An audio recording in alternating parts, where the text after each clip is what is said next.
استغفار کرنا، توبہ کرنا، گناہ یاد کر کے شرمندہ ہونا، یہ اللہ کو کتنا پسند ہے. ایک سبحان اللہ، اس کے بارے میں چند برکتیں آپ کو بیان کرتا ہوں. بڑی عظیم برکت یہ ہے کہ اس کی بدولت بندے کا تنگی اور غم دور ہو جاتا ہے.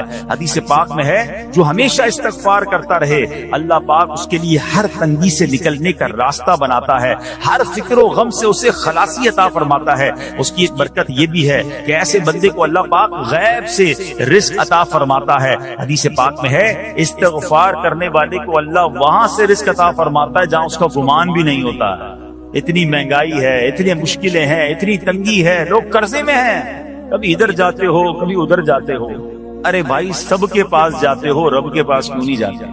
استغفار کرنا شروع کر دو، فرمایا ادھر سے روزی دے گا جہاں تمہارا گمان بھی نہیں جائے گا. اس کی برکت سے اللہ پاک دلوں کے زنگ کو دور فرماتا ہے. آئیے پیارے اسلامی بھائیوں، اللہ کو معافی مانگنا، دل سے پکارنا کتنا پسند ہے. میں آپ کو بہت ہی خوبصورت واقعہ بتاتا ہوں، اور یہ واقعہ ہے حضرت موسیٰ علیہ نبینا علیہ السلام.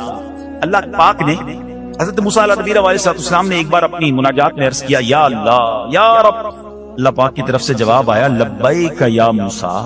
آپ نے عرض کی یا اللہ تو میرا مالک ہے، تو خالق ہے، میں تو تیرا بندہ ہوں.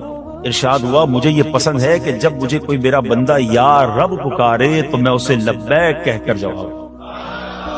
اللہ فرما رہا ہے حضرت موسیٰ نے عرض کی یا رب کیا یہ ہر مطیع بندے کے لیے ہے؟ کیا ہر نیک آدمی کے لیے ایسا ہے کہ جب تجھے وہ پکارے تو لبیک فرماتا ہے؟ سنو اللہ فرماتا ہے ہاں بلکہ ہر گناہگار بندے کے لیے بھی ہے.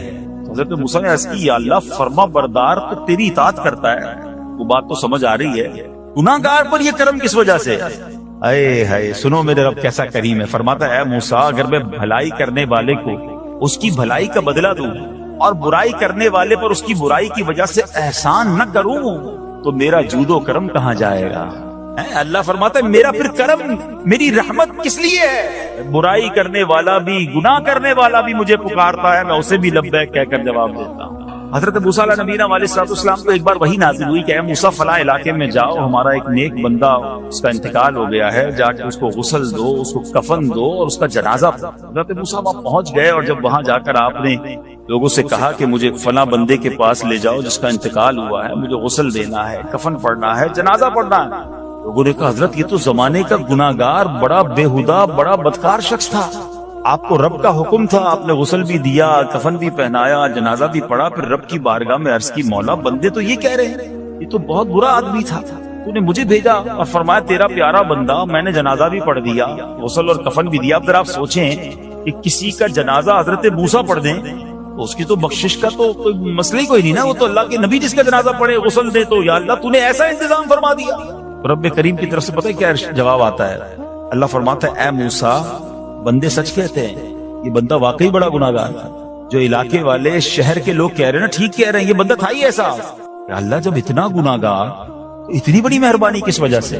ارشاد ہوا اے موسیٰ اس بندے نے مرنے سے پہلے مجھ سے 5 کلمات کے ذریعے بات کی، مناجات کی، مجھے پکارا، 5 سینٹنس تھے، 5 کلمے تھے، اور اے موسیٰ اس کی وجہ سے میں نے اس کی مغفرت فرما دی. حضرت موسیٰ کہتے ہیں یا اللہ وہ 5 کلمے تو بتا دے. وہ 5 کیسے جملے تھے کہ علاقے میں سب سے مشہور بدکار اور اس کا انتقال ہو تو رب مغفرت بھی فرمائے اور اپنے نبی کو فرمائے جا کے جنازہ پڑھو. تو آپ نے کہا یا اللہ وہ 5 کلمات بتا دے. اب ذرا یہ 5 کلمات سنیے گا. ایکچولی جو بات سمجھنی ہے نا، استغفار ہے کیا، معافی مانگنا ہے کیا، توبہ کیا ہے. اللہ فرماتا نا کہ ہم نے سنا کہ جو بندہ اللہ سے استغفار کرتا ہے اللہ اسے دیکھ کر مسکراتا ہے. اس کی وجہ یہ کہ بندہ رب کی بارگاہ میں اپنے آپ کو سرنڈر کرتا ہے، اپنے گناہ یاد کرتا ہے، اپنی کم مائگی کا اظہار کرتا ہے. وہ کہتے ہیں نا الندم التوبہ، شرمندگی توبہ. شرمندہ ہو جائے نا انسان. دنیا میں پتہ کیا معاملہ ہے، ہم کسی عدالت میں جا کر کہتے ہیں ہم نے جرم کیا، اقبال جرم، ٹھیک ہے، تو کیا ہوتا ہے، جج کہتا ہے پھر اس کو گرفتار کرو اور سزا سناؤ. بندہ خود ہی مان رہا ہے، گواہوں کی ضرورت کیا ہے. دنیا کی عدالت میں اقبال جرم پر سزا ملتی ہے. میرے رب کی رحمت کی عدالت دیکھو، بندہ وہاں جا کر اقبال جرم کر لے، شرمندہ ہو جائے، معافی مانگ لے، اللہ اس کے سارے گناہ معاف فرما دے. یہ فرق ہے دنیا والوں میں اور رب کی عدالت میں. سبحان اللہ. وہ حضرت موسیٰ کہتے ہیں یا اللہ وہ 5 کلمے بتا، اور بتائے گئے تو وہ 5 کلمے سنیے گا ذرا. وہ بندہ کہتا ہے مرنے سے پہلے اے رب تو جانتا ہے میں نیکوں سے محبت کرتا ہوں اگرچہ خود نیک نہیں ہوں، یا رب تو جانتا ہے میں فاسقوں سے بغض رکھتا ہوں، اگرچہ میں خود فاسق ہوں. سمجھ رہے ہیں بات؟ اے اللہ نیکوں سے پیار کرتا ہوں، مجھے پتا ہے میں خود نیک نہیں ہوں، میں گناہ گاروں سے نفرت کرتا ہوں حالانکہ میں خود بھی گناہ گار ہوں. کہیں بھی اپنی بڑائی نہیں ہے، میں گناہ گار، میں بدکار، مگر اللہ میں پیار کرتا ہوں نیک لوگوں سے. تیسرا جملہ کیا تھا؟ یا رب اگر مجھے معلوم ہو جائے کہ میرے جنت میں داخل ہونے سے تیری ملکیت میں کوئی کمی آ جائے گی، اے اللہ میں تجھ سے پھر جنت کا سوال کرنا چھوڑ دوں. مجھے یہ پتا ہے یا اللہ تو نے مجھے جنت میں داخل کیا نا، تیری جنت میں کوئی کمی نہیں آئے گی، بہت بڑی ہے، اب مجھے داخل بھی کرنے سے تیرا کچھ نہیں جائے گا.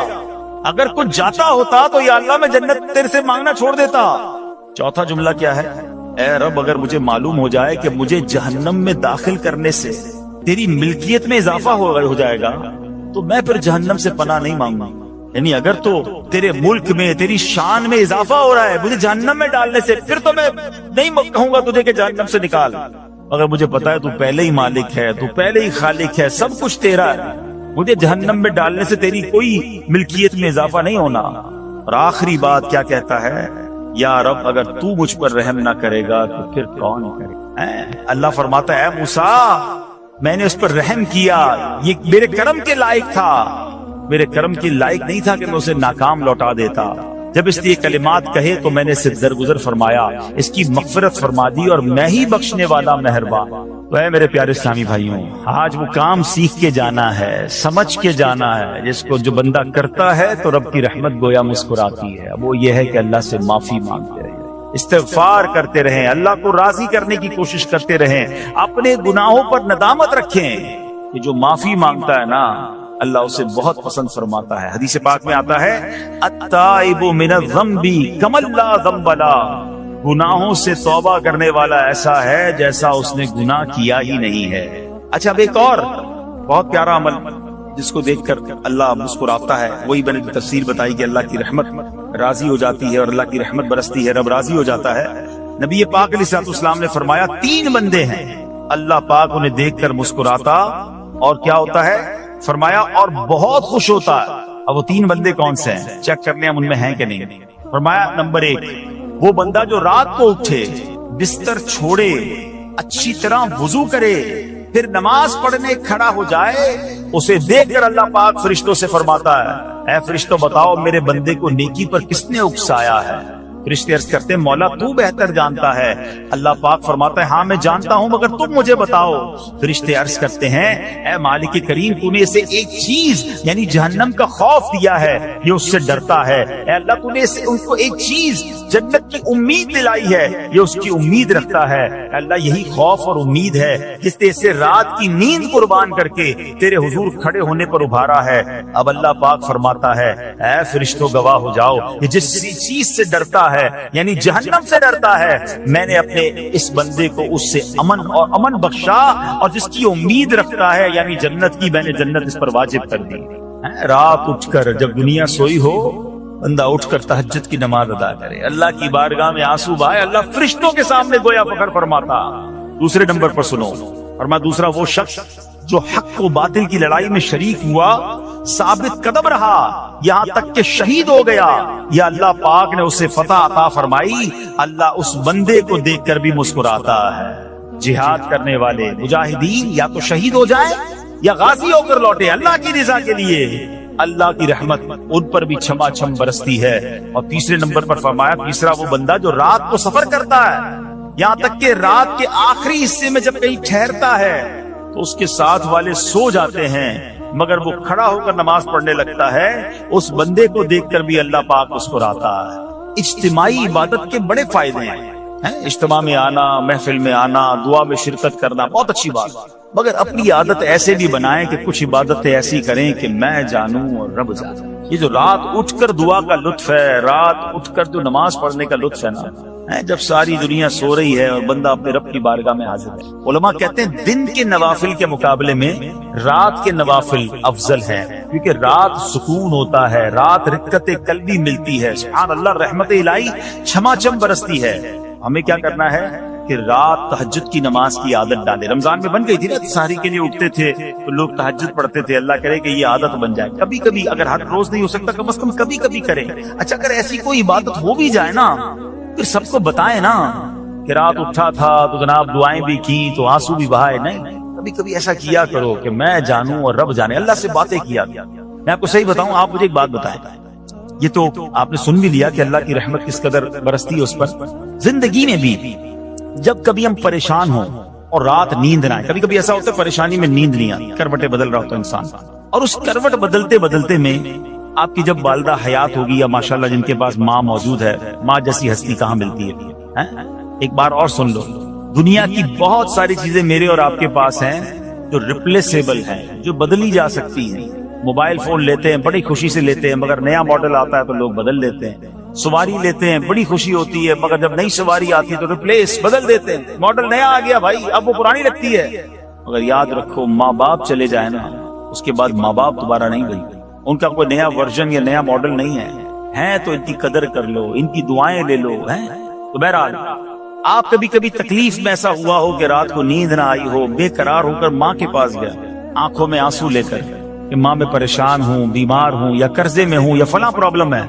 ماں نے کیا کیا تھا, کروٹ بدل کر سو گئی تھی کہ بیٹا تو جان تیرا کام جانے, یا ماں خود بھی بیدار ہو گئی, سینے لگایا اور دعا کرنا شروع کر دی. ہم روئے تو ماں بھی روئی.